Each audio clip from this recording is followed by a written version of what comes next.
In this Clash of Titans match, Vladimir Kramnik plays against Garry Kasparov and defeats him outright. So Kasparov is playing with the white pieces here and Kramnik with the black pieces here. So it's a Queen's Gambit setup on the board here. So knight to c3 comes in next, making this the Queen's Gambit by Kasparov, a very aggressive opening. Knight to f6 by Kramnik now. Knight f3 by Kasparov. e6 is played. This is the semi-slab defense that is being played here. e3 is played here. So once this knight comes to d7, bishop comes to d3. This is the main line of the semi-slab defense, which is a very good counter for Queen's Gambit, giving black an equal opportunity in the game. So after that, this d pawn captures the c4 pawn, forcing the bishop to capture. And once the bishop captures, it gives this opportunity to push b5 here, hitting this bishop here. So the bishop retrieves to d3 here. So this allows you to fianchet the bishop, and the bishop fianchet to b7. And after that, Kasparov castles on the king side, and a6 is played here because there is ideas of pushing this pawn, and after you capture, you can just recapture, and a lot of other plays that can happen on the uh, queue inside of the board. So this pawn push is very good. So e4 is played here with the intent of pushing it further down the line, and c5 is played, pushing the pawn further in. So this pawn actually is one of the weaknesses of semi-slab defense, but pushing it and using it for attack is a good idea. So Kasparov didn't go for the capture and push the pawn to d5, hitting the king pawn. Basically, king is uncastled and the bishop is not developed.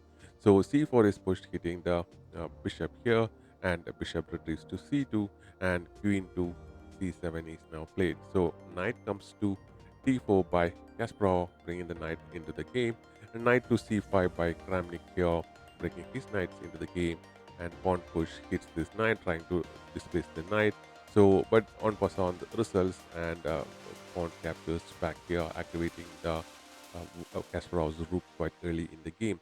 So b4 is now pushed, hitting the knight, and a knight jumps to a4 into the corner, trying to attack the Kramnik's knight here. So the knight goes ahead and captures the pawn. Bishop captures back the knight, and knight captures the bishop back, bringing the knight back into the game. The pawn is captured now, activating this light square bishop. Once this knight moves, this bishop is looking at the king pawn, and it's already a dangerous piece. Bishop to d6 by Kramnik now, which allows this pawn to capture the f7 pawn with a check, and the queen. This allows the queen to capture here, and the position is still pretty much equal.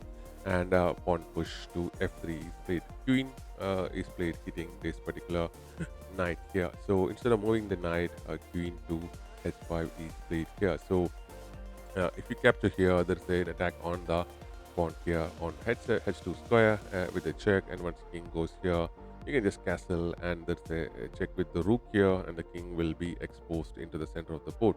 So because of that, capturing here is not a good idea right now. But after the pawn push to g3 here prevents this attack, Kramnik goes for the castling here, allowing the possibility of the capture of the knight, and Kasparov goes for the capture here, and Kramnik now goes queen to h3 here.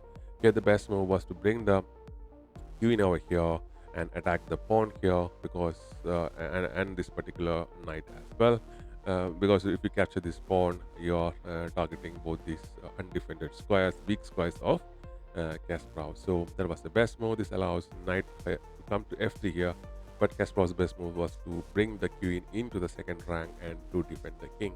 So this allowed bishop to go into g3 and capture the pawn here, and knight comes to c5 here, attacking the bishop of Kasparov. So rook captures the knight, and rook captures back, which actually is a mistake. The best move was to bring the rook into the second rank and defend the here, but Kasparov went for the capture.